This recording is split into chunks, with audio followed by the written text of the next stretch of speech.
Esselamu Aleyküm möhtərəm müsəlmanlar. Möhtərəm müsəlmanlar, Azərbaycanda məncə dünya üzrə pirlər məsələsində rekord göstəricilər qeydə alına bilər. Yəni Azərbaycanda elə bir əşya, elə bir nə bilim ağac, taxta, zəncir, yəni elə bir şey yoxdur ki, onun piri olmasın. Hətta qarpız piri belə var, dəvə piri, zəncir piri, deşik piri, nə bilim hər bütün pirlərdən var. Yəni pirlərin bütün növlə pir həvəskarları dünya üzrə.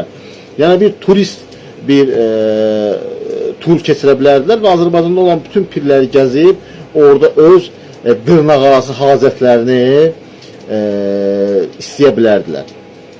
Yəni pirlər Azərbaycanda boldur. Hər cürəsi var. İndi bugün sizə danışacağıq Qaya pirindən, Əli bin Əbu Talibin güya Zülfüqarının parçaladığı bir daş parçasından. Deməli qardaşlar, bugün Həzrət Əlinin qılıncı Zülfüqarın kəsdiyi qayaya gəlmişik. Videodakı çox güman ki, o pirin idarə heyətinin sədridir, yəni pul yığanıdır. Lakin burada kiçik bir, xırda bir şey var ki, onu qeyd eləməliyik ki, bəzi pir həvəskarları gözü bəlkə açılsın. Məsələ orasındadır ki, Əli bin Əbu Talib, İmam Əli Azərbaycanda olmuyor. Başa düşürsünüz, Azərbaycanda olmuyor.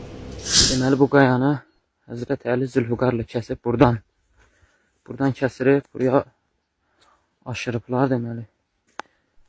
Ümumiyyətlə şiəlikdə bu nağıllar, əfsanələr, əsatirlər, fantastik hadisələrlə dolu hekayələr bildiyimiz kimi çoxdur. Və bu fantastika dolu nağıllar da Əli bin Əbu Talibdən yan keçməyib. Onun haqqında çoxlu nağıllar gəzir. Güya ki, iki çeçələ barmağı və bu barmağı ilə Xeybərin qapısını, yəni bir neçə tonluq böyük ehtimalla şəhərin qapılarını təsəvvürə gətirin. İki barmağı ilə qaldırıb yerindən çıxarıb qoparır və s. neysə. Bu nağıllardan biri də indi bu yoldaşın danışdığıdır. Güya qılıncla o böyük bir qaya parçasını bir udarla vurub iki yerə bölüb və s. Yəni bu hələ heç nədir. Nəysə, gəldik kulminasiya nöqtəsinə görə bütün bu söhbətlərin məntiqi sonluğu nədir? Nə ilə nəticələnir? Burada hər gələn nə bilim ürəyindən nə keçsə nəzər qoyur. 1 manat, 2 manat, 3 manat, 5, 10 belə. Və gözlədiyimiz kimi də oldu. 1 manat, 3 manat, 5 manat, 10 manat.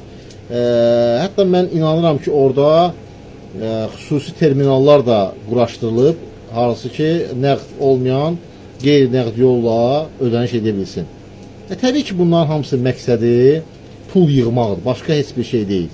Yəni, nə Zülfüqar, nə İmam Əli, nə başqa bir şey onlara maraqlı deyil. Bunlar ibadət üzərində deyirlər böyük ehtimalla. Çünki danışıqları və hərəkətləri və lizimləri, görünüşləri buna əsas verir ki, bunlar yəni başqa aləmdədirlər, pirlər aləmində.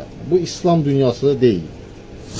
Eşitdiyimə görə güya buradan Yezidlər Həzrət Əlinin dalınca düşəndə bu qaya qabağına keçib və onu kəsib.